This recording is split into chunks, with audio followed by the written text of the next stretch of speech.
আল্লাহর কসম একদম কোরআন শরীফের উপরে হাত রেখে বলি এটা আসলে একটা পাকপোক্ত ছবি। মারধর ও যৌতুকের দাবির অভিযোগে স্ত্রী মাইয়া আফরিন বর্ষার করা মামলায় গ্রেপ্তার করা হয়েছে অভিনেতা রাসেল মিয়াকে।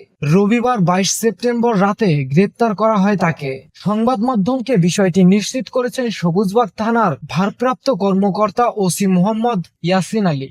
এরই মধ্যে রাসেল মিয়াকে আদালতে পাঠানো হয়েছে বলে জানান তিনি।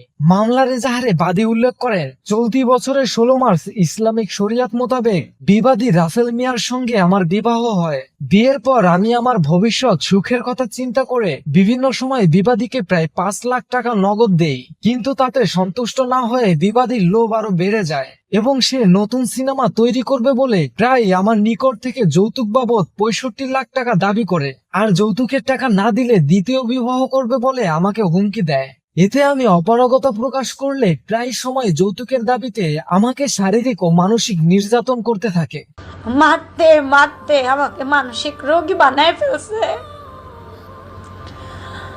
এমন মারতো, বিছানা থেকে লাথাইতে আমাকে নিচে ফেলায় দিছে। আমি শুধু আল্লাহরে বলতাম, আল্লাহ আমারে ধৈর্য দাও। এজাহারে সুমাইয়া আফরিন আরো বলেন, আমি ভবিষ্যৎ সুখের আশায় বিবাদী নির্যাতন সহ করে ঘর সংসার করতে থাকি। এমত অবস্থায় বৃহস্পতিবার 19 সেপ্টেম্বর রাত 9টার দিকে বিবাদী বাসায় আমার নিকট যৌতুক বাবদ 65 লাখ টাকা দাবি করে। এটা আমি অপরাগত প্রকাশ করায় সে আমাকে এলোপাথারি মারপিট করে এবং শরীরের বিভিন্ন জায়গায় জখম করে।